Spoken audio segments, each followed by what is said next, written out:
All right, in today's lesson here, we're going to be taking a look at the volume of composite shapes. So let's take a look at our first example here. So for number one here, we have ourselves a composite shape. Again, this is composed of two different shapes here. We have two prisms. One is a triangular prism, other is rectangular prism. So let's take a look. I'm going to label this 1. I'll label this 2.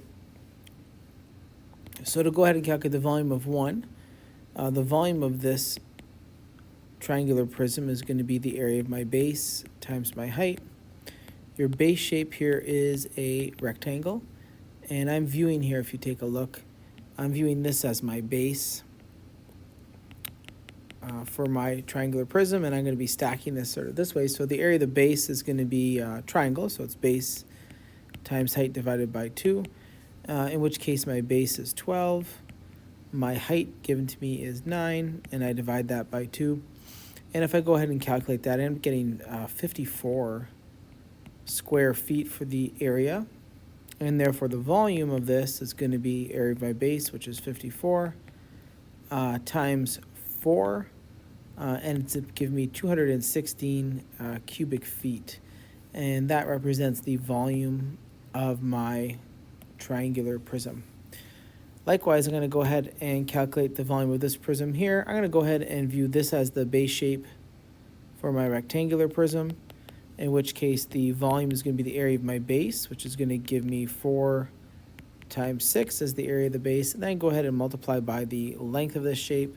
So I'll go ahead and multiply that by 16. Doing so, we get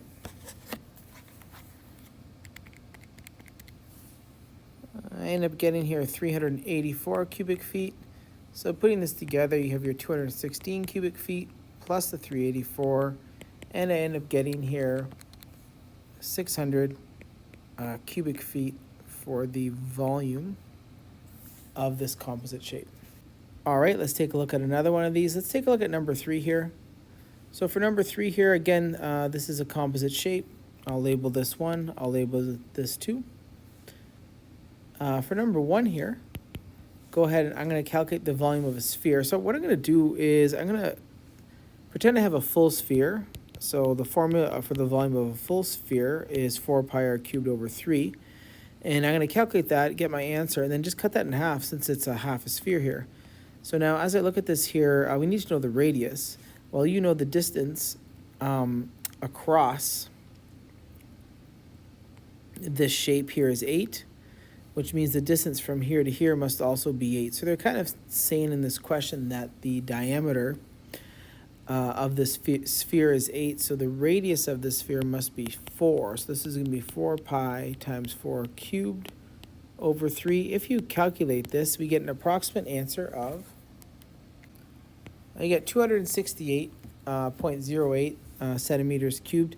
Now that would be the volume of a full sphere. Since I want half of sphere, my answer for number 1 here is I'm going to take that answer, the 268.08, I'm going to cut that in half. And cutting that in half, we end up getting approximately 134.04 cubic centimeters. So that becomes the volume, you can see here, of our hemisphere. So that is 134.04. And then likewise here, this is a prism. I'm going to choose my base shape. Let's choose this as my base.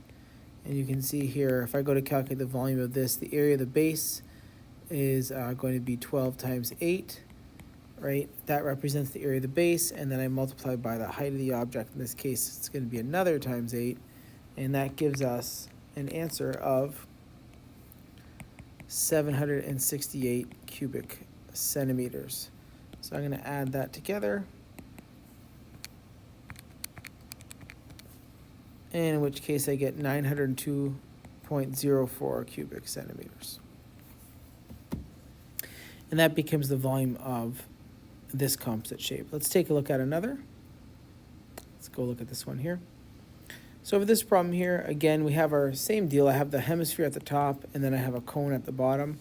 For the hemisphere at the top, the volume is going to be 4 pi times the radius, you can see here, is going to be 10 cubed divided by 3. Now again, that's going to give me a calculation for an entire sphere. And again, if I go ahead and calculate that, I get 4,188.79. That ends up being volume of a full sphere. I have to divide that, in this case, by 2. And the volume of my half sphere, so maybe we'll draw ourselves a little picture there, is approximately 2,094.40, and that's going to be centimeters cubed. And then I'm going to go ahead and add that the volume of a cone. So if you take a look at number 2 here, it's going to be the area of the base, and this time my base shape is a circle, so it's going to be pi r squared. So that's going to be pi times 10 squared, which gives me 314.16 centimeters squared. And therefore the volume of this shape is going to be 314.16 times 15 divided by 3. Because that is a pyramid, you have to divide that by 3. And I end up getting here 1,570.80.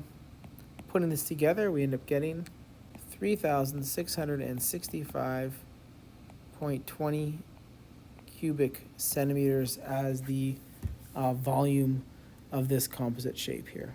All right, let's take a look at some more. So in the next problem here, we want to take a look at this one. They want the volume of this composite shape. And again, you have yourself a pyramid on the top, a prism on the bottom. So if I go ahead with this problem and I go ahead and calculate the volume of the prism, I know the volume of a prism is going to be area of my base times my height divided by 3. My base shape this time is a circle. I can sort of see it drawn out here. And we know in the question that the length from here to here is 6. So here to here is 6, and in another case here to here is 6. These would all be the same length. So therefore the area of the base of this shape is going to be pi times my radius, which would be 3 squared.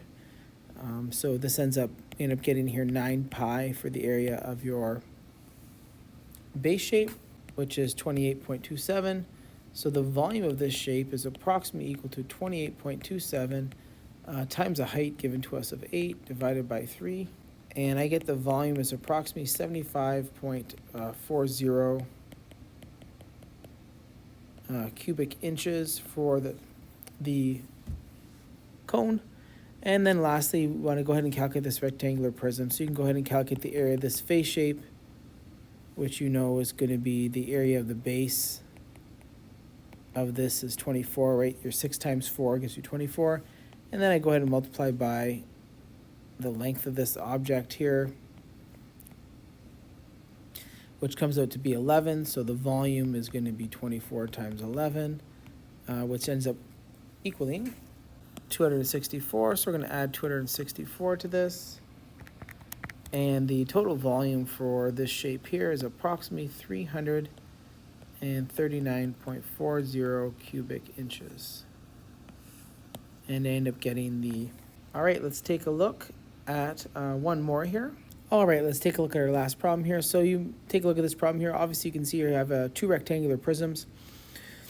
So when you go ahead and calculate this here, doing this one here, you can pick any one as your face shape. I'm going to sort of choose this one here. Now, the dimensions of this, this is going to be 4. I need to find this length right here.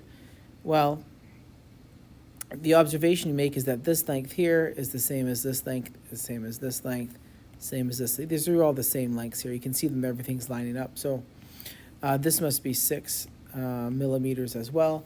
So the area of my face shape here, let's put the 6 this way.